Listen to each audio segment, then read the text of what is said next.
대법원이 전담 재판부 설치 및 심리 절차에 관한 예규를 제정하겠다고 합니다. 진작에 하시지 그랬어요. 저희대 사법부스럽다라는 생각이 듭니다. 더불어민주당이 내란 외환 전담 재판부 설치 특별법을 당론으로 추진하겠다고 발표하자마자 대법원이 헐레벌떡 자체 아니랍시고 내놓은 것입니다.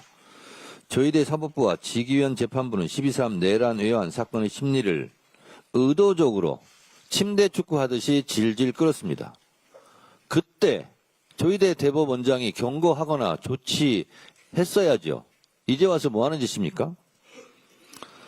보다 못한 입법부가 나서기 전에 사법부에서 진즉 내란 전담 재판부를 설치했더라면 지난 1년간의 호송 세월에 국민들이 분통 터지는 상황도 없었을 것입니다.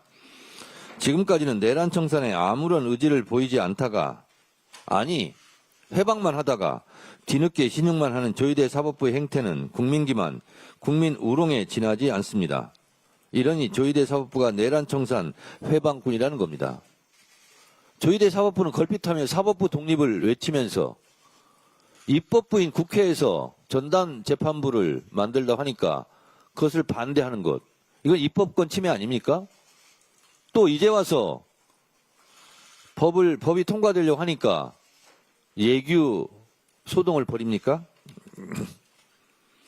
오히려 내란 외환 재판부 설치 특별법 제정이 왜 필요한지를 더 극명하게 증명하는 사법부의 현 주소입니다.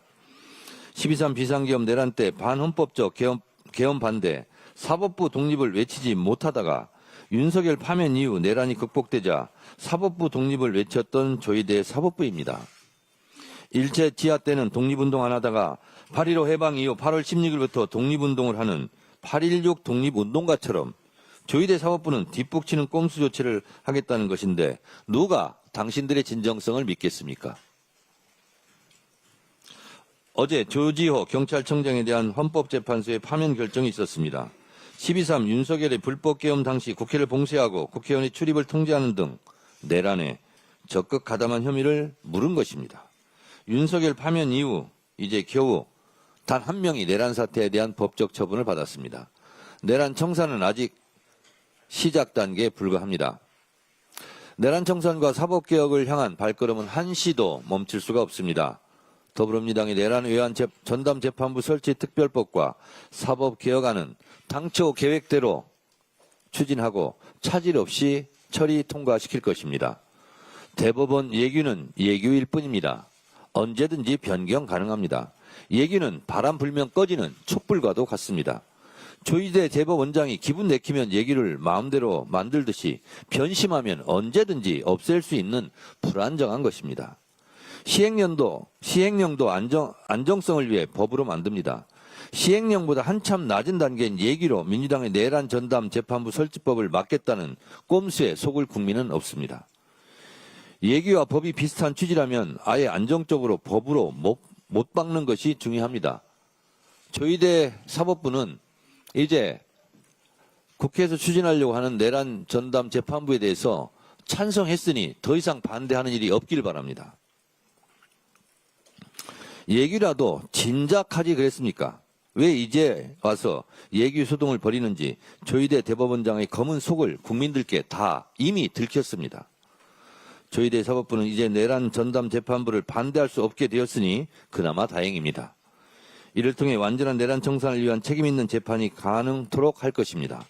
아울러 국민위에 군림하고 국민을 기망하는 사법부가 아니라 국민 눈높이에 맞는 사법부로 거듭날 수 있도록 확실한 사법개혁을 이뤄낼 것입니다. 사법개혁안에 대해서 또 딴지 걸고 반대할 것인데 저희대 대법원장께 주문합니다. 그러면 사법개혁안도 예규로 만들 겁니까? 말을 하시기 바랍니다. 어제 당무위를 통해 내년 지방선거 공천 룰과 보다 세세한 당규가 통과되었습니다. 이번 공천룰의 가장 큰 특징은 공천권을 권리당원들에게 돌려드린다는 점입니다. 공천혁명을 통해 선거혁명을 이루겠습니다. 1차 예비경선은 100% 권리당원들이 권리를 행사합니다. 국민주권시대에 걸맞는 당원주권시대를 활짝 열겠습니다. 지방선거 공천룰은 이처럼 권리당원의 권리를 대폭 확대하여 당의 주인이 당원임을 천명하고 있는데 1인 1표 제도는 투표수 부족으로 무산되었습니다. 무산 직후 저는 당원들에게 다시 길을 묻겠다고 말씀드렸습니다. 마침 최고위원 보궐선거로 다시 공론화의 장이 펼쳐졌으니 1인 1표에 대한 활발한 토론이 벌어지길 기대합니다. 저의 당대표 공약인 1인 1표 제도는 제가 약속드린 대로 약속을 지켜야 할 의무가 저에게 있습니다. 최고위원 보궐선거 직후 다시 한번 전 당원들에게 뜻을 물어 1인 1표 제도를 재추진하겠습니다. 국민들께서 국정 운영이 어떻게 이루어지는지 실시간으로 보고 계십니다. 국민주권 시대가 이룬 변화입니다. 정부의 국무회의 부처별 업무보고가 생중계되며 큰 주목을 받고 있습니다. 이재명 TV의 생중계 방송 누적 시청자만 61만 명이 넘었다고 합니다. 그동안 국민이 국정 운영의 과정을 얼마나 간절히 알고 싶어 했는지 여실히 보여줍니다. 경제면 경제, 외교면 외교, 안보면 안보 다 잘 알고 또 다 잘하는 이재명 대통령이 국민과의 소통에서 이뤄낸 또 다른 성과입니다. 이재명 대통령은 컨텐츠가 있는 정치인입니다. 컨텐츠가 있다는 것은 디테일에 강하다는 뜻이고 디테일이 강하다는 것은 수치와 통계를 알고 수치와 통계를 직접 말할 수 있다는 것입니다.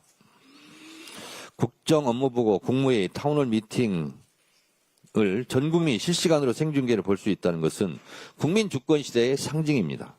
역대 이런 대통령은 없었습니다. 이재명 대통령이 이 분야는 단연 최고입니다. 정부의 생중계로 업무 보고를 하고 있는 주고받는 대통령과 정부 부처 관계자들의 질문과 응답 속에 국민들은 지금까지 몰랐던 내용들을 많이 알게 되고 국정에 관심을 갖게 되고 국정에 같이 참여하게 되는 이 시대야말로 우리가 진정으로 바랐던 국민주권 시대가 아닐까 그런 생각이 듭니다.